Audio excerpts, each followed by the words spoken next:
second quarter financial performance report from Will. Yes, thank you, Honorable Mayor and City Council. We have the quarterly financial report to present to you tonight. This is with 6 months of financial data through the first half of the, so we're one half of the way through the fiscal year, and things really firm up quite a bit going from the first quarter to the second quarter. One of the biggest things is when we do the first quarter report, no property taxes come in yet. And by this report, 93% of what we're going to receive is usually in the bank.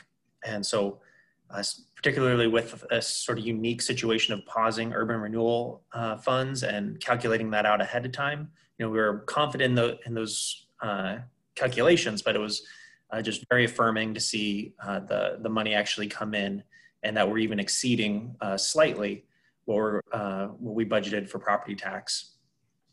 One thing that always gets people's eye on this report. So I want to, every time I bring the quarterly report to you, just hit on the fall in fund balance that's happening this year, and just reiterate that that's from planned investments paying down liabilities. So the biggest piece is the PERS side account. And so that's basically taking money out of our checking and putting it into a retirement account, so to speak. It is set aside to just our benefit in a PERS and PERS managed account, which in 2020 earned 7.66%. And in doing so, we also obtained a 25% match. So in total, we put in $1.6 million and got just over $400,000 from the state of Oregon. And that $736,000 you see as an expense in the general fund is the general fund's proportionate share of contributing to that total citywide $1.6 million. And then the second biggest one-time expense is paying down compensated absence liabilities that has accrued over many years in our fire and EMS. So that was part of the fix that came along with this newest collective bargaining agreement that was approved, is changing the way that those compensated absences accrue in the future and getting rid of the old liability that had accrued. So while you're seeing the cash balance drop, it's really because we're putting money away and saving it, not that we're spending it.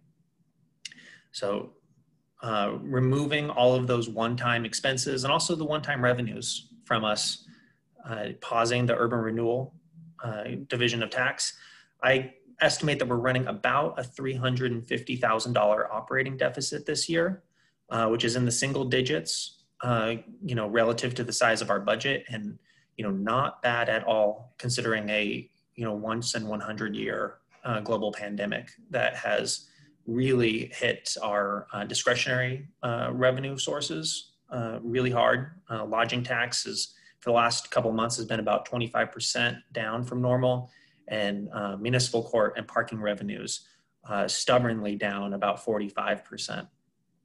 And so this projection through the end of the year, it just expects that to continue on.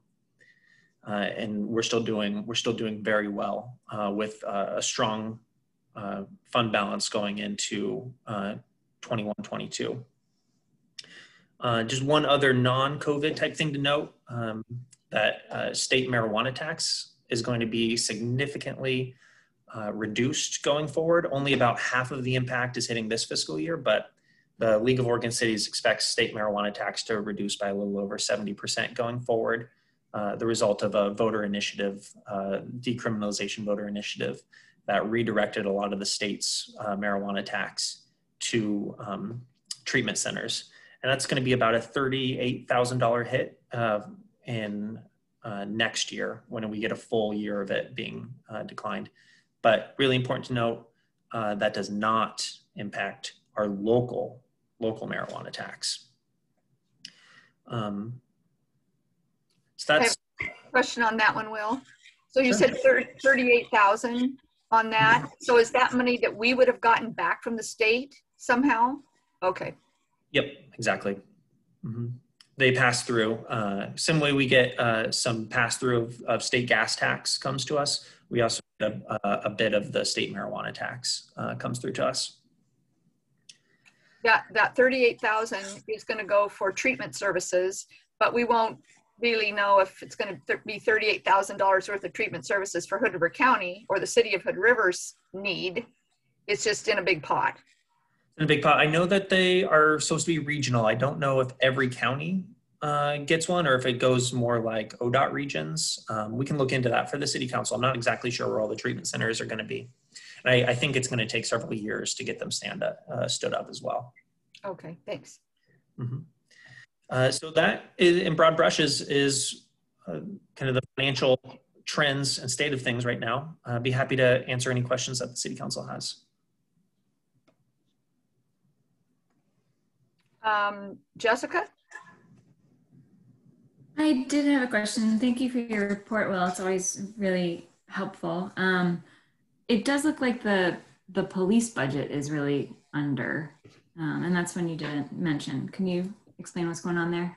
Sure. Yeah, we've had some persistent vacancies in there, really attributable to COVID-19 slowing down, the process to fill those vacancies. So hiring a police officer is already a very long process with background checks, lots of references, psych evaluation, and then layer the COVID-19 pandemic over that.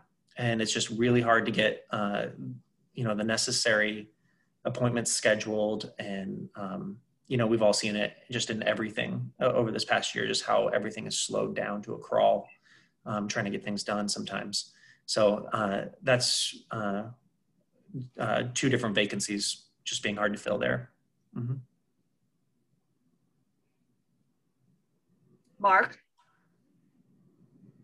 Thanks, Will. Couple of questions. One is, municipal court revenues down. Is there, but the expenditures seem to be, approaching 50%. Are there offsets we need to do in the second half of the year just with expenses, or is it just gets absorbed with the contingency and your cash for per department shortages?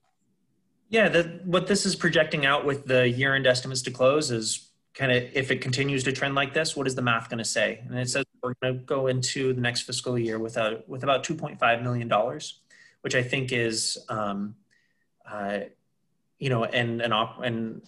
municipal court down versus everything up, down, and all netting out to about a $350,000 operating deficit.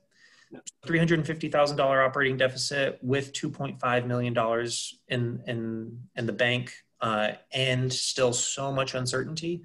Still a recommendation not to make any permanent adjustments. Yeah. Seeing what the revenue picture stabilizes at.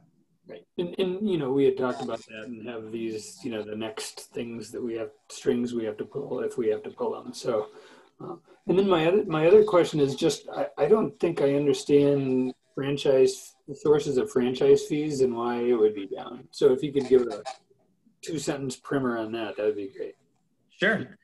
So you'll see it on a lot of your utility bills. Anyone who, any company out there, power, cable, telephone, garbage, any of those utilities that need to use our public right-of-way to conduct business, they pay a percentage of their revenues to us. So, and it's all different percentages, and it's based on our franchise agreements, which come to City Council for approval, or just based on our municipal code setting certain, like telecom is 7%. Right. But which ones are, I would think those are all sort of steady things, but it's down, 20% or almost 20%. So. Yeah, pretty steady. But when their revenues decrease, and I haven't actually looked at, are the internet companies doing worse than the garbage company, or which one is driving the downward trend? Yeah. But just when those companies make less money, less is remitted through. Thank you. Mm-hmm. Any other questions for Will?